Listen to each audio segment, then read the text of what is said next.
प्रधानमंत्री जी ने मांगी क्योंकि दोनों ही गलत थे, ठीक है ना। एक ने मांगी माफी, वो था वीर सावरकर इनका, ठीक है ना, जिसको 60 रुपए महीना पेंशन मिलती थी। कोई बताएगा इस बात का जवाब कि वो अंग्रेजों का जीजा लगता था या फूफा लगता था, जिन्होंने अपने लालों को इस देश के खातिर कुर्बान किया। क्या कंगना रनौत पद्म श्री पुरस्कार के काबिल हैं या फिर उनसे पुरस्कार ले लिया जाए? अगर मैं चप्पल पहन के आया हूँ, नहीं तो मैं जूता दिखाने में मेरे को कोई आपत्ति नहीं होती। अगर नहीं, मैं बिल्कुल भी सफाई देते रहिए, नहीं, ये अपमान हमारे देश के शहीदों का है। आपने उन तमाम देश के क्रांतिकारियों का अपमान करा है जिन्होंने फांसी के फंदे को चूमा, इस देश के खातिर उन्होंने मौत को गले लगाया कि इस देश में एक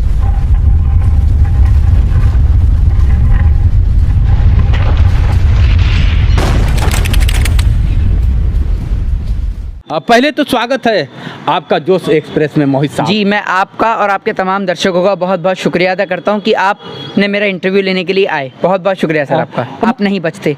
तो वो मैं आपको बता दूं कि इंसान सिर्फ एक औपचारिकता अदा कर सकता है, बाकी जीवन और मरण तो ऊपर वाले के हाथ में है। और हमारा काम है सत्य को बोलना, और अगर सत्य को बोलते हुए हमारी जान जाती है तो ये हमारा सौभाग्य है, क्योंकि उसी सत्य का साथ देते हुए और अपने देश और अपने वतन के लिए सरहद पे जवान भी गोली खाता है, लेकिन अगर हम सरहद पे नहीं जा पाए तो हम अपने देश को, अपने मुल्क को किसी भी तरीके से इस कंट्री में कंट्रीब्यूट करना चाहते हैं। और वो तरीका अगर बोलने का है, सत्य को उजागर करने का है, तो हम सत्य बोलते रहेंगे। मोहित साहब, आप देश के लिए, देश की युवाओं के लिए और आने वाली पीढ़ी के लिए एक अलग प्रेरणादायक हैं, और आपको देखकर जुनून आता है कि मुझे भी मोहित जैसा बनना है, मोहित से भी अच्छा करना है, ऐसा जुनून आता है। लेकिन कभी कभी लोग बोलना चाहते हैं लेकिन बोल नहीं पाते हैं। सभी लोग चाहते हैं कि मैं मोहित जैसा बोलूं, मोहित जैसा कुछ करूं, लेकिन बोल नहीं पाते हैं, डर जाते हैं कि ऐसा ना हो कि मुझे मार दिया जाए, ऐसा ना हो कि मुझे जेल में डाल दिया जाए। कभी कभी तो ऐसा लगता है कि जिस घर से निकलता है तो उसका माँ बाप कहते हैं बेटा ऐसा मत बोल देना कि कानून के फंदे में आए। यहाँ की पुलिस अगर देखा जाए,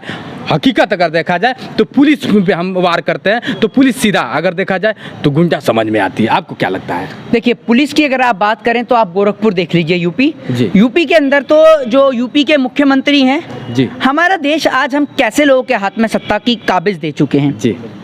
प्रधानमंत्री बताते हैं वो चाय बेचने वाले हैं, चाय बेचना गलत नहीं है जी, चाय बेचना गलत नहीं है, लेकिन झूठ बोलना गलत है जी। आप कहते हैं कि नाली से गैस निकल रही है, ठीक है ना, जब नाली से गैस बन रही है तो 1000 रुपए का सिलेंडर कैसे बिक रहा है? उत्तर प्रदेश के मुख्यमंत्री क्या हैं, उनके ऊपर खुद मुकदमे चल रहे थे। साध्वी प्रज्ञा ठाकुर, उनके ऊपर मालेगांव बम ब्लास्ट का आरोप लगा।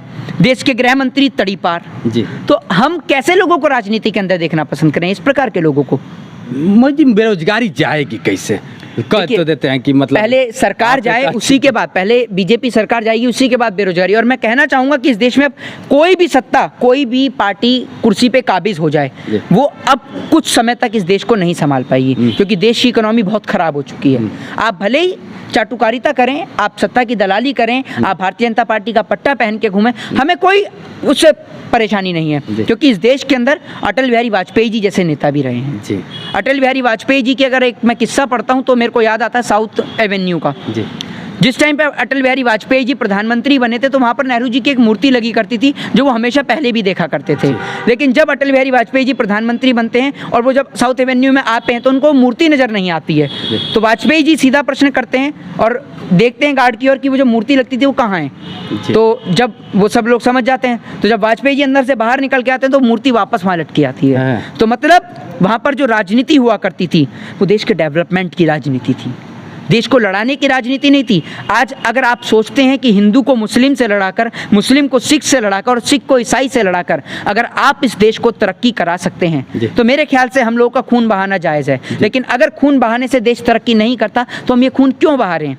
हमें लड़ाई लड़नी है चाइना से, हमें लड़ाई लड़नी है पाकिस्तान से, हमें लड़ाई लड़नी है अमेरिका से, डेवलपमेंट की लड़ाई लड़नी है, इकोनॉमी की लड़ाई लड़नी है। दिखाना है कि विश्व में भारत भी एक बड़ी महाशक्ति है, कि हमारे पास अगर 5 देश वीटो पावर वाले हैं, अमेरिका, ब्रिटेन, चीन, रूस और फ्रांस, तो हम उसमें छठा देश भारत को भी बना सकते हैं। हमें भारत को शक्तिशाली देश बनाना होगा, और शक्तिशाली देश भारत जब बन सकता है जब इस देश के चारों सिपाही एक साथ खड़े होंगे, हिंदू, मुस्लिम, सिख और ईसाई, तब ये देश तरक्की करेगा, उन्नति करेगा और प्रगति करेगा। जय हिंद, जय भारत, वंदे मातरम। एक सवाल मैं और लास्ट में करना चाहूँगा। आप ये लोग कहते हैं कि देश आज़ाद हो गया है जी, आप भी जानते हैं कि देश आज़ाद हो गया है।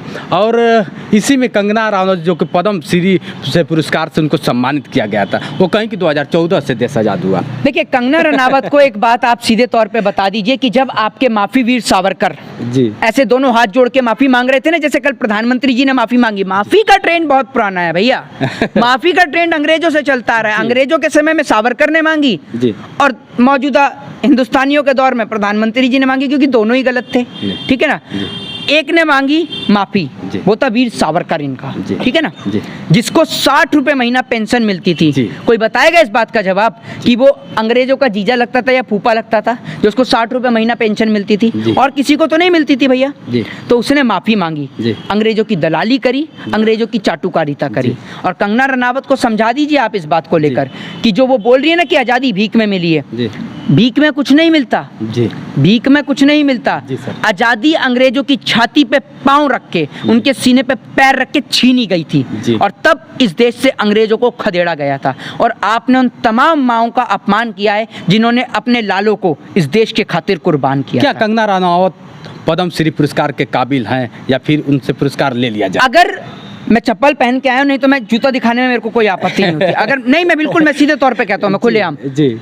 अगर कंगना रनावत से तत्कालीन पद्म श्री पुरस्कार वापस नहीं लिया गया तो हम उनके खिलाफ मुकदमा दायर करेंगे, क्योंकि ये अपमान हमारे देश के शहीदों का है। आप कितनी भी सफाई देते रहिए, नहीं, ये अपमान हमारे देश के शहीदों का है।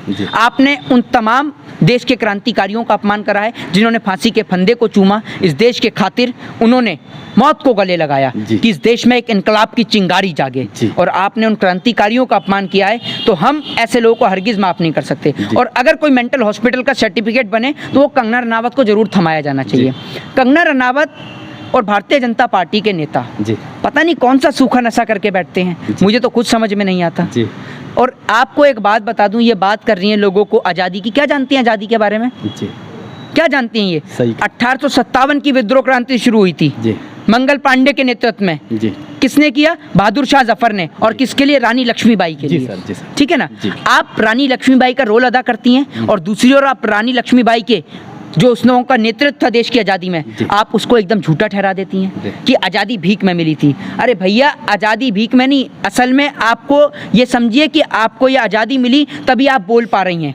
अगर आपको आज़ादी नहीं मिलती ना, तो किसी अंग्रेज के घर में बैठ के उसके जूते और चप्पल साफ कर रही होती, तब आपको पता चलता। आपको आज़ादी मिल गई तभी आप बोल रही हैं, नहीं तो अंग्रेज के टाइम पे बोल के दिखाती ना तो 2 चाबुक मारता, और उसके बाद में देखते थे ना क्या लिखा था, dogs and Indians are not allow, ये लिखा होता था। वो हटाया, और आज हमारे देश की संस्कृति को, हमारे देश की वेशभूषा को पूजा जाता है। ये क्या जानते हैं हमारे देश की आज़ादी के बारे में?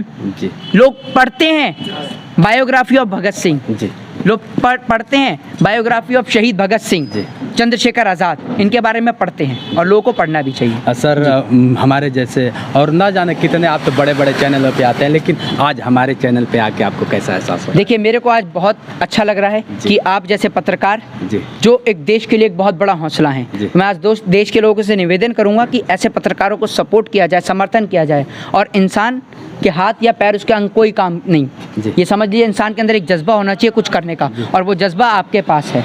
और मैं उस जज्बे को तहे दिल से सैल्यूट करता हूँ। जय हिंद, जय भारत, वंदे मातरम। Thank you sir.